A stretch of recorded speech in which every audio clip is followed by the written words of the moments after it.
aha abera ne live y'omuvubuka oyo gwe sigenda kwatuukiriza mannyo yakola emisana awo abera nnyo ku live z'emisano yakola emisana gayo oyo kakati bwe mujja ku live zino thank you darling bwe mujja ku live zino abajjako bw'ojja mu inbox ye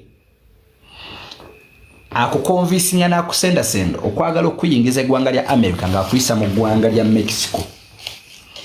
Omukazi ono talina biwandiiko, talina green card, talina biwandiiko bituufu birambulukufu bimubeesa mu ggwanga lya America kubanga talina passport, talina biwandiiko bituufu. Nti bw'oyitira mu ggwanga lya Mexico obuzibu osanga nti tobeera kugamba bw'oyita mu ggwanga lya Mexico problem gy'osanga eriemu nti tobeera na biwandiiko bya nkalakkalira biyinza kwanguyiza kufuna biwandiiko bya butuuze mu ggwanga lya America. So for 10 years talina biwandiiko. Ekinyagala okutegeeza for 10 years talina biwandiiko. Kakati ono amawulire ge mulinako gaagano Muninkini woono kazibu gwe twogerako ali emabega w'okwagala okusiba Haji Mwizeerwa. Muninkini we era ono yamubalira emipiira mu Boston, asinzira Boston yalinga buloka we nti bw'amala okufunira omuntu enamba gy'akuwa omuntu alina okutambuza akuwa yakaziwe kakati ekiddako yafuna commission, afuna commission. Mbadde ndi mu kunoonya ono kyakola mu Boston afuna very good. I know her. She told me that deal before. Those otegete. Those otegete. Aba mumanyi bamumanyi. So, byenjogera ko ndoza mbitegete. Are you following? Kakati.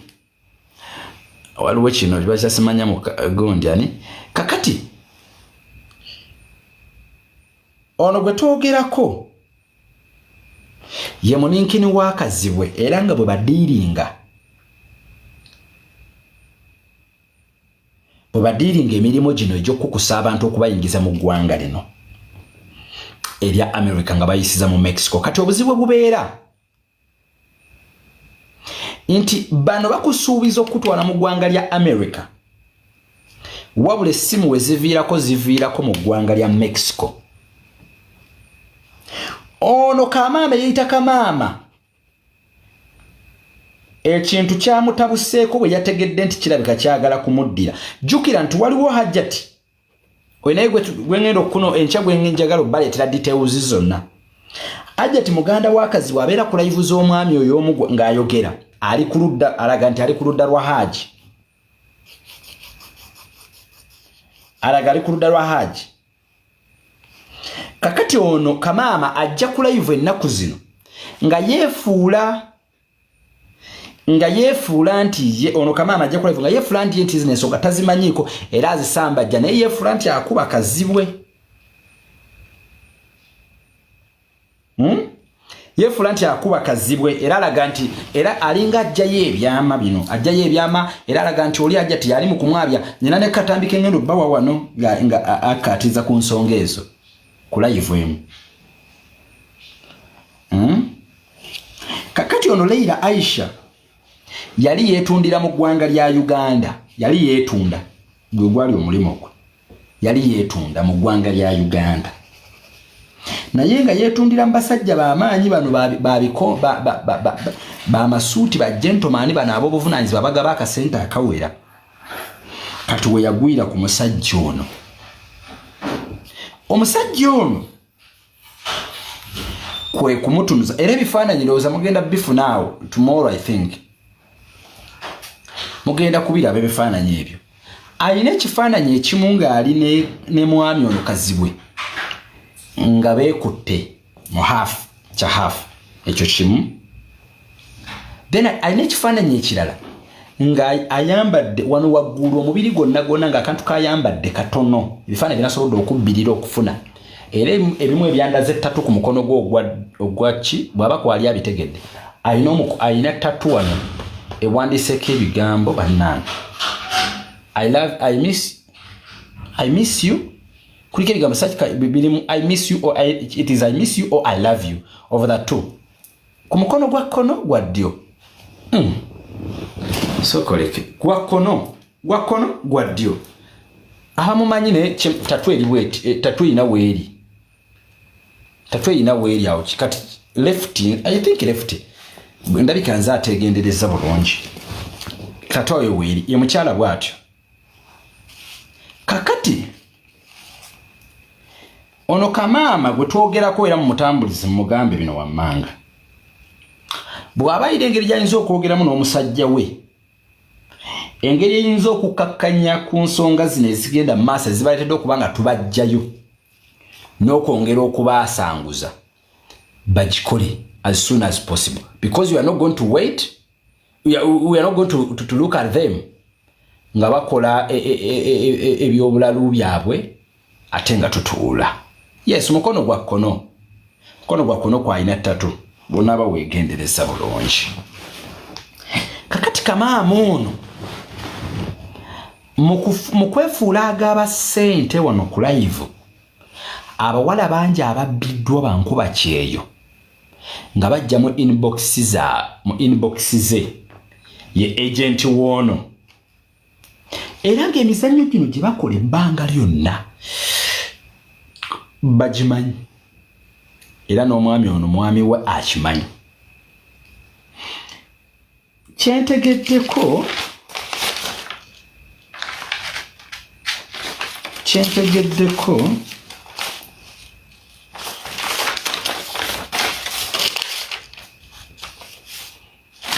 bano beeyita ba business partner naye nga okusooka baali beeyagala kati ekitamanyiddwa obanga bano bakyali mu laavu ya ddala naye for 10 years they have been working together kubanga ono omwami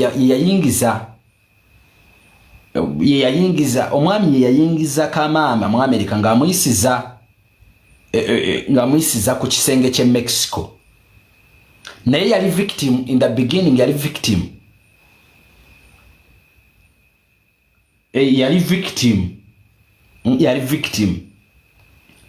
waliwo ngambi neetagawo ka iPad oyagala kansigamu maama oyagala kunsigamu ka iPad nve mumpapula pannangi ng'onaaba onkoze bulungi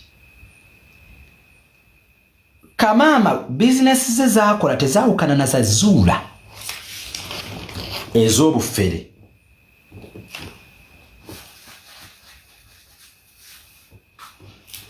tezaawukana na zazuula emipiira gy'azannya gyonna gyefaananyiriza ejja Nakisuyi Zuula we yaviira mu Uganda emyaka 10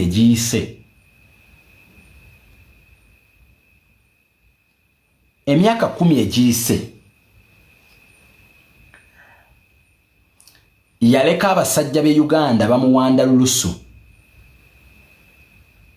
yaleka abantu bangi bamukaaba maziga kati katono nnyo nga sinnafuna break nga sinnaba kubanga nkongerewo ku byakamaama n'abasajja naye be yakola ebyefaananyirizaako ku bino njagala oweereza request gwamanyi kamaama pereza request katono nnyo nga bwe twayogedde Kazibwe mugambye bino byonna tubijjayo okwagala okutegeera wizi Kazibwe era kiyinza kubeera kigendererwa ki lwaki bino byonna bituuse wano yaani azitowa kyenkana ki kubanga bannyinaffe bangi bali makomera mu bintu ebitategeerekeka n'ensonga ya munnabyabufuzi omu erubagaawo yali wa people power ali mu kkomera ekigo era omubaka ono yali yeteekateeka yavuganyako ku kisanja kiri ekyaggwa naye kamaamo naye musajja naye ali mu kkomera ku musango gwe gumu ogwa defilement Balista Timo nkubuuzizaako nnyo kamaama ono ku TikTok eyayita Leila Aisha emizannyo gy'abazze azannye ebbanga lyonna gyefaananyirizaako ejja Nakisuyi gy'azannya mu kaseera kano katono nnyo waliwo bayagala kale katulabe bwaba kwali nga sinnafuna break Balista Timo Soko gye kyemmanyi kamaama omumanyi bwaba mukwano gwo oteekeddwa okubanga omumanyi mwe bakabaka ba TikTok kuno olina okubanga obumanyi gwe twogerako. I don't know naye nga kamaama ku TikTok Muninkini nga bwe ngambye nti Muninkini wakaziwe era nga y'omu kuba muyambako kukusa abantu nga babatwala mu ggwanga lya America naye nga babayisiza e Mexico obulabe bwe buli mu kino ekintu nti ono yalinga agent ow'enkomeredde era amukoningira abantu amubbira bakadaama wano okubasendasenda era nti ne ka budget kano kaakozesa okusendasenda abantu kadasenda abantu kava wa mwami ono yakamuwa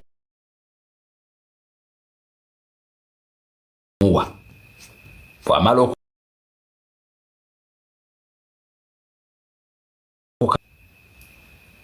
okukamuwa ye bwajja ku live nga zino ezikutte eziriko ku bantu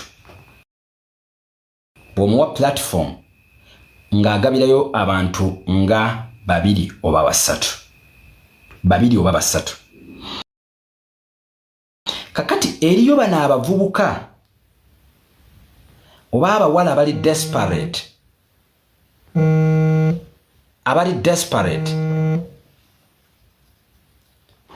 eriyo abawala bano abali desperate bannaye saagala ankubira naddala nga ndi mukola saagala ankubira wano nga ndi mukola njagala kuwummulamu katono naye nga sinnawummulamu njagala gwe wenna kuwe twatandikidde tusooke tumaliriza ono omuwala kamaama njagala kweyongerayo ewakazibwe so mbadde ekindeseza kamaama mbadde nnoonyereza kazibwe e Boston lwaki adiringirayo nnyo ng'ate omukyala gw'alina mu America amuyina Ohio state mwamuyina kakati abamumanyi bagamba mu Boston awangaliramu nnyo kati I had to find lwaki e Boston wano abeerawo nnyo mpaka lwenfunye erinnya lya kamaama ono yeeyita talina kifaananyi nakimu ku TikTok era ku TikTok oyinza okinoonya n'osula obusuzi okukifuna kya lutalo oyinza obutakifuna kakati njagalayo abantu ng'omu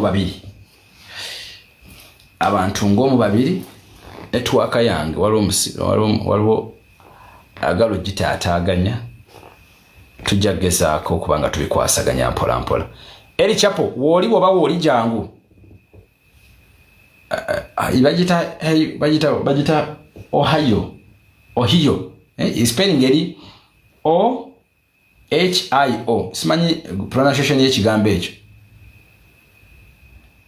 ndowooza timayinza oba ali bise kuba ndaba mumwetaaga n'alabika ali bise kale kati njagalayo ku bantu ndowooza nga babiri abamanyi ku mukyalo ono kubanga kwali ku TikTok n'abamu yali awaddeko ssente musobola okubanga kwemuli naye nga yes bagita Ohio state kati gyalina family eno mu mukyalo ono gwalinamu abaana era ne muganda bamuyita Nanyonga era naye mu kaseera kano newankubadde Nanyonga yali mu ggwanga lya Canada yandibadde mulamu naye ate Nanyonga naye family agikyawa nnyo bubi nnyo Nanyonga ono uliriza wano Nanyonga ono ate muganda wa Kazibwe gwe bayita Wuudu naye yamuzaalamu omwana kwegamba family yonna ediringira nnyo mu bakyala bano ono nno ate ye bamubbako n'ettaka kubanga mu kumutwalira basooka kumutwalira ku bbanja n'awaayo ekyapa ky'ettaka n'okutuusawo tekimuddiranga n'okutuusa kati era ezimu ku nsonga ezimuwalanya family eno bwe buyaayi obwamukolebwako ng'ate bwali bukoleddwa era ne ku muganda we yennyini bwe yatuukira kubanga ono omwami yali asendasenda muganda we atunda amaka ge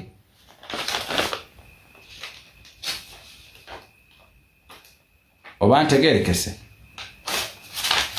kale njagala kufunayo ko wano nekiki leero Lina jangu soko tubulire ekiddako wano gumanyi yegwa moderating a program eno jangu tweyongereyoko sobola okubanga otuwulira wetutuuse ku okay, let's support our future lawyer Trick Brown by supporting banange kale njagala abantu nga babiri basatu mumpemu ka break naye nga bafuna ku lwendo lw'otuze baza oli otya taato muyimbi w'eggwanga baza jangu mbuzeeko eddakiika ng'emusobola okubanga neeyongerayo bamukuba gayi bemanya abaludde wano ate nga yo live eno bagisupportingirawo day one baza if you are around then you can say hi to me netweyongerayo just hi nga bwenfuna ku lwendo lw'otuze mwagala kunkalakata kalamba ate sina bwe mbalekawo okusobola kubanga ate neteekateeka wano okufuna ekiddako okitegedde naye nga nkugambye ku mukutu gwaffe ogwa Beyond the Newsroom X Media negundi n'omukutu ogwa X Media kwetuli mpaka sijangu katono nnyo wano mpaka sijangu gwosobola okugira nga nange bwenfuna ku lwendo lw'otuze noonya bwengira okufuna olwendo lw'otuze naye mulabika munsobedde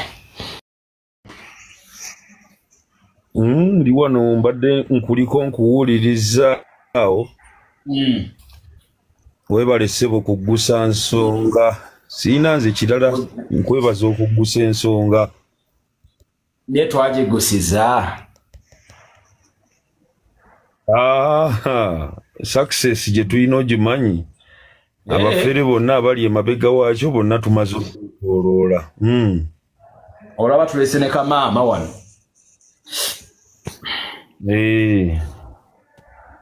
olaba ne twamufunziza kamaama ekintu kino kyekirimu kigula abasajja bonna amaaso baleme kirowooleza ku haaji kibagule ffenna amaaso nti waliyo bulijjo abantu mu nsi abasiba bannaabwe nga babasibira bwereere ne babatuusa mu mbeera embi en'okubatwalako ebyabwe kino kibagule mwenna amaaso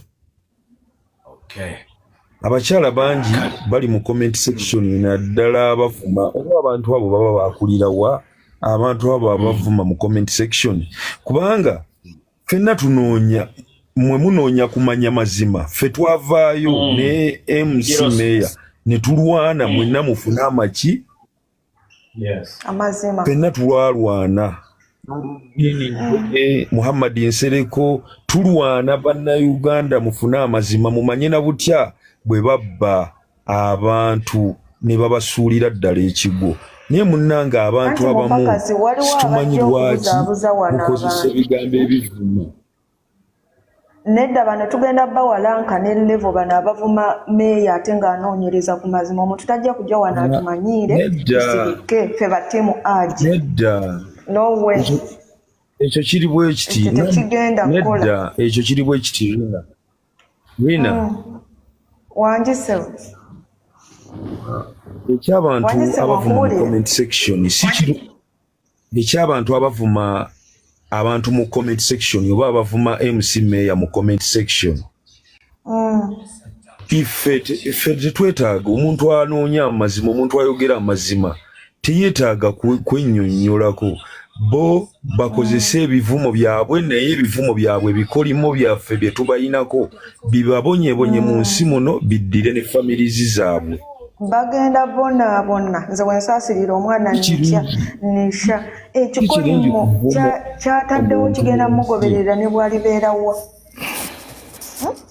Mukama yeebazibwe mwana abooluganda. Alongosa, yes, how are you? Amina. I'm fine, thanks. How are you, Mayor? Oli mutyeno munnange bannaye balamusiza ttiimu Haji. Osinzidde wa? Nsinzira wano e Saudi ssebo. Yeah. Saudi ekintu kino mwakituddemu bulungi. Mwebale nnyo abaana b'e Saudi mwenna mbeebaza bannange. Nsaba Allah naye byonna bye mwatonda. Naye nga obubaka bwaffe ndowooza butuuke wa Haji. Tumulamusa nnyo naye nze siwulirako nga mutuuse mu kkooti nga mumugamba nti abaana b'e Saudi bakutomedde. Bana ate abaana b'e Saudi twagala Haji. Yeah. Obula okuba nti Saudi Arabia abasi.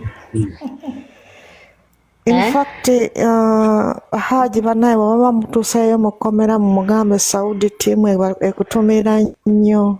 Sisa wulino bannange naffe wano mu ekintu tukitadde waggulu. Tukitadde ku mutindo. Era twali tulinda nti wabanga meeya wekibanga kituuse ekyokumujja mu kkomera nga ssente zibuze twandibadde tuyisawo akatabo bambi ne tusondera Haji ssente n'ava mu kkomera.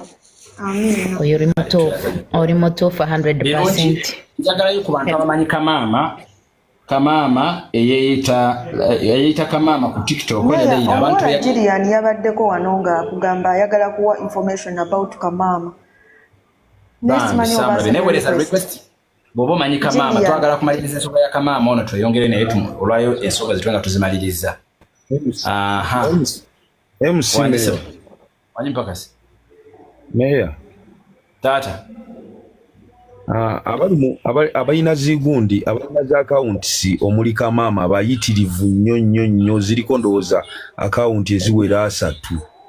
So abantu abasinga bakola fake accounts whereby nti tosobola kumumanya nnyo naye ku kintu kya Kamaama era nakyo lwakuba nakulinze wabadde oŋŋambye okunnoonyako ate nange olwaleero nsiibye bize. Waliwo ne informations nyingi about her abali mu America abali liddawa abantu bambi babadde batuwadde information ku bantu bano be tuli mu kunoonyerezaako ate information z'abantu ze bawa ezisinga zonna bwe ngenze nzigatta ziri 100%. So bannayuganda nze kyembasaba mubeere bakkakkamu temuvuma bwe mubeera ku zino lives bw'oba ekintu tokyagala kubanga mwenna munoonya kumanya ate ffe twesoowolayo. Waliwo awagambye we Dubai nze nkolera Dubai since 2010 ndi mu Deira kakati nze ndi Abu Dhabi meya nze madde nkugamba bane kusawa ya Haji mukama bwatusaasira Haji n'ava mu kkomera ekureti ya bia ku celebration ize wendi njagisindika ojja kungulira mwezi soda 2 kuba kabia kaagana naye ojja kungulirayo kuleeteza soda 2 oba 3. Amina. Kale neyanze kansooke nfune ku balala wano tulabe mpola. Mrs. Howard wejje mu mute. Mrs. Howard, yes. Wange sebo. Nkulamusiza ero sinzidde wannyabo. Nkulamusiza sebo sinzidde ukele nziza ku platform naye nga simanyi lwaki nziza do apologize simanyi topic gye muliko. Sorry kale mukwa. Kale. Sorry. Yes, Moses wejje mu mute. Agira awuliriza. Wejje mu mute. Moses. Naye wasiibye otya Mr. Mayor? Nasiibye bulungi wasiibye otya? Njagala tuwumbe nga siri mu mute wasiibye otya? Ndi bulungi oli otya nnyabo? Ndi bulungi nabona timu Haji. Ndi bulungi. Ekirala oba abakazi twaba tutya omusajja ali mu kkomera n'oyingiza omusajja omulala mu nnyumba nze binsubi. Kakati ndaba aganda amalala amakulu bagamba oyo yamukubye embaga bituufu oba bikyamu. Ani yamukubye embaga?